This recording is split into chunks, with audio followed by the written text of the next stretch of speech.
Hello, North Dakota. Bruce Moe here. With Redneck Reckoning. And question, what chapped my ass this week?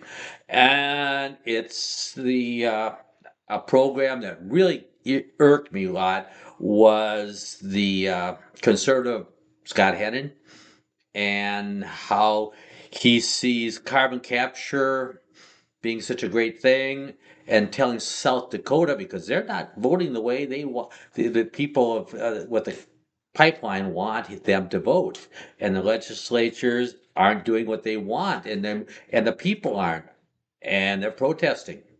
And of course, that doesn't work well for Scotty and his conservative bullshit uh, thoughts.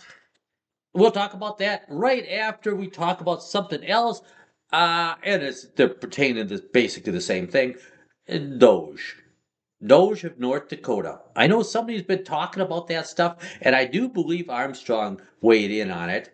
And of course, they're talking about getting some legislatures involved and doing a Doge program. Holy crap. Could you see a bunch of what would you say, the fox in the hen house doing this kind of crap?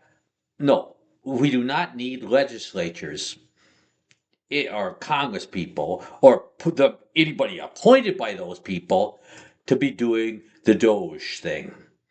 Okay, and basically telling us where the heck our money's being spent. And I got a call, actually, my wife got a call from Michael Coachman. Good man, ran for governor. Good, decent person. Would have do a hell of a lot better job than the one we have now.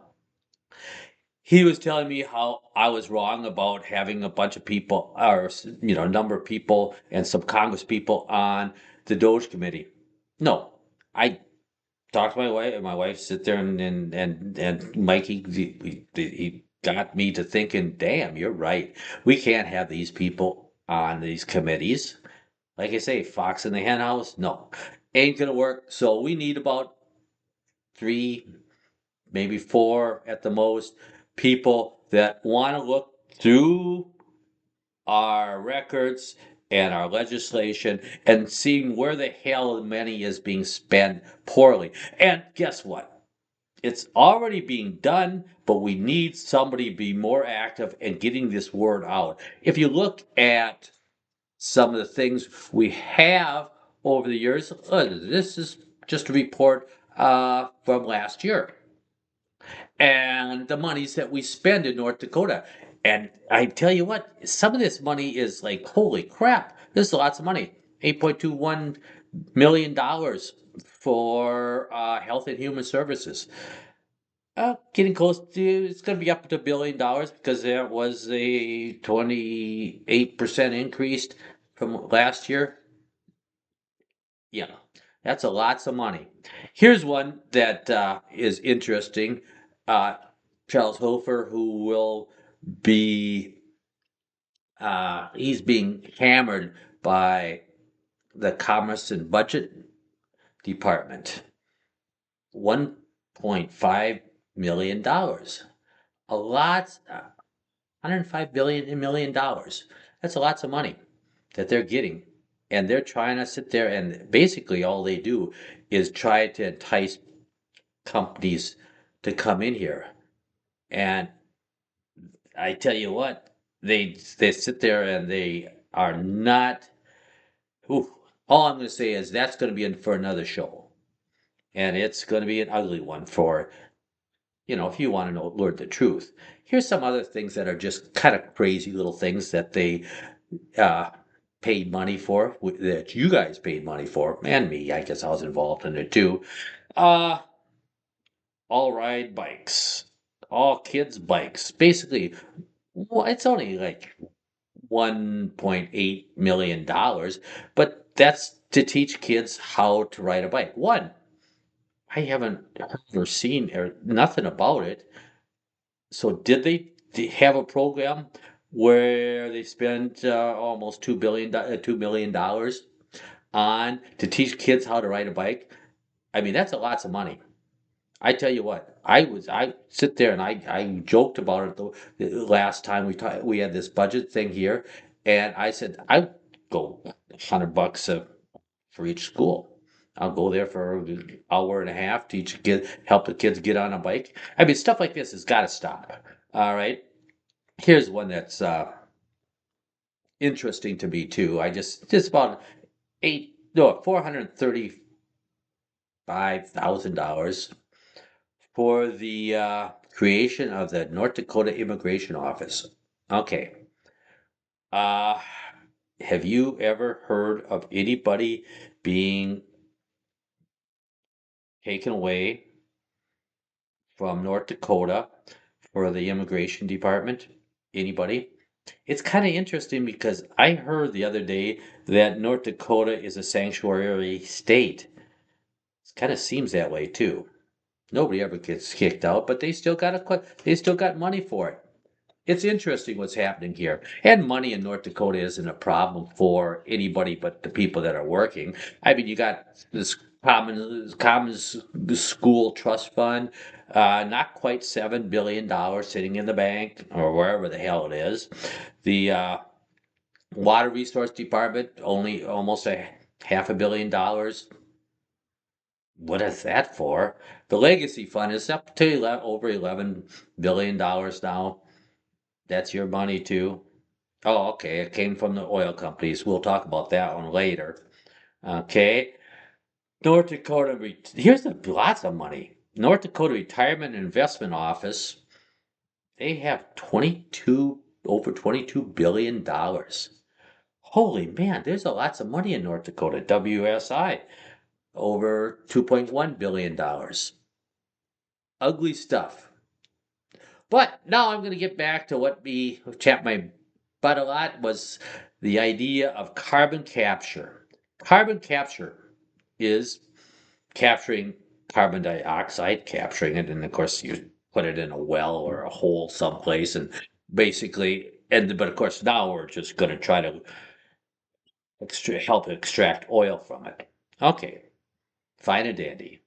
You want to get your pipeline through the states, then do it the right way. Pay for it yourself. I'm sick of having you tell me that the federal government's paying for it. Actually, guess what? That's your tax money too. So don't be telling me how wonderful everybody is, like Harold Ham and the other people that are supporting it. They're just working on it off your money. And where's big money coming from?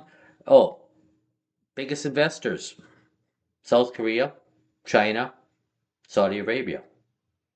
They know there's lots of good money in this stuff, and they're going to get a hell of a return for it. But you're going to be paying for it, and what the heck are you going to get for it? All right, nothing.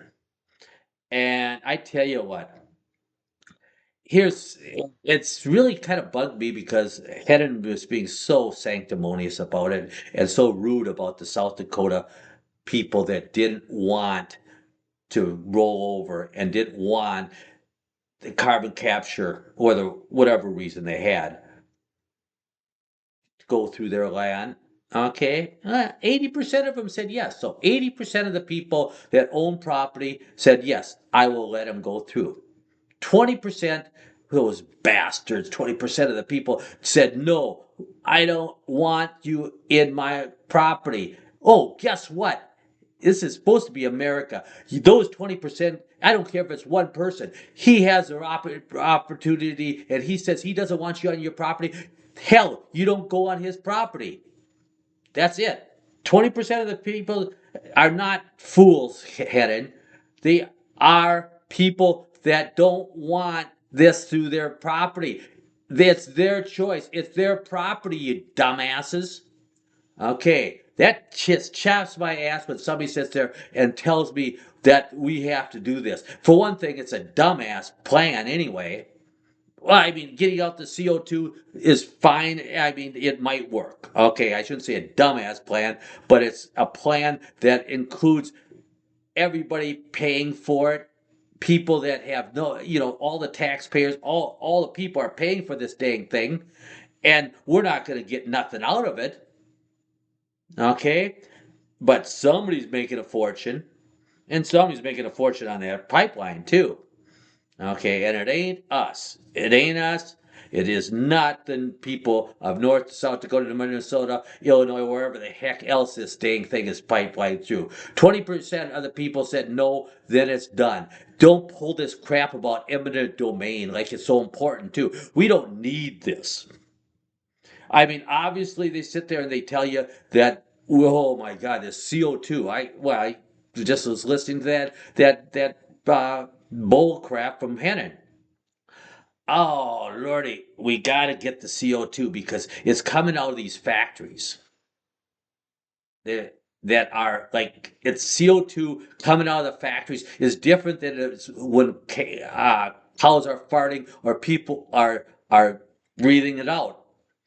It's different. It's dirty or something. No, CO2 is the same thing whether it comes out of a dang uh, tube out of a factory or out of your mouth. Okay? So don't sit there and say there's two different kind of, or give the impression that there's two different types of CO2. Okay? No, it's not happening. And guess what? Anybody knows it. Obviously, plants need CO2. That's how they grow and thrive. And of course, they put out oxygen, which helps us. Well, the only way we can survive is for oxygen. So this is a bunch of crap that you're trying to say, tell us to it. I mean, it's like going, what? What? No, no. It's very frustrating and it's demeaning to sit there and say stuff like that. And I know here's another one too that just kind of irks me a little bit is because we're talking about how much money the oil company gives to our schools and our yada yada yada. They do pay a lot, lots of taxes. They pay, but it is at a rate of only 2%. None of us only pay 2% of our taxes, of our money on taxes. It's almost most of us pay a lot more than that, but they pay 2%, and it adds up to about half of our budget, right?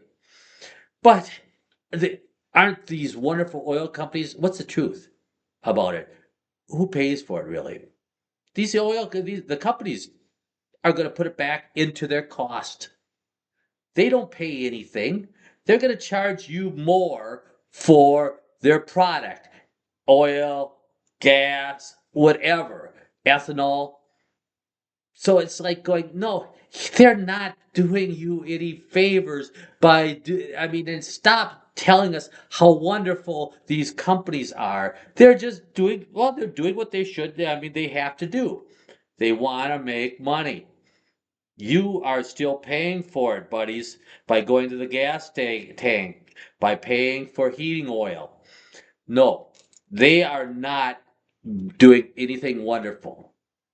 They are not oh my gosh, these ethanol plants are doing such a wonderful job. This is a bunch of crap. And that's another thing that just bugged me, chapped my ass about this program. Uh and basically what it does. I mean, farmers and ethanol. I mean, obviously, farmers got to make money. I was born on a farm, and I still own the farm and stuff like that. But I'm still going to sit there and say, hey, if farmers got to pay or get paid a lot more money for their corn, then other people have to pay for it a lot more for their food and their energy. So remember that one too.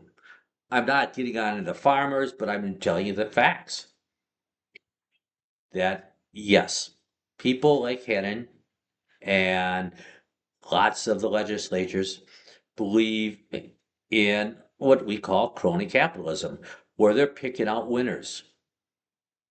And guess who loses too? It's always you, Mr. Taxpayer. Okay, Mr. Little Guy. Because, like I say, crony capitalism is when government picks the winners. It isn't you. And that's what ticks me off a lot about it, especially getting lectured about it too. That's so insulting. It really, like I say, as I say, my program's name today is Chat My Ass, because it does. Stop this crap. And don't be telling me how you don't get paid for it. Okay? All right. That one is insulting too, Headed. Okay, you got $300,000 from Fieldstone. They get from the carbon capture people. You own Fieldstone. That's part of the money. Yes, you are getting paid for it. Stop lying. Go to church more. You need to go to a confessional. All right, people. That does. I am getting a little bit ticked off about this stuff, and but we have to know about it. One, how our money's being spent. Two, who's full of crap and who's not. You have to figure this stuff out, and we have to get more vocal. We have to get more ticked off and do something about it. Say something to your neighbors. Talk about this stuff. All right, we got to save North Dakota, and well, of course, North Dakota, South Dakota. And everybody in the state in the country is in the same situation as. All right, people. This is Redneck Reckoning. We will be talking to you again. Uh, Take care. Thanks, guys.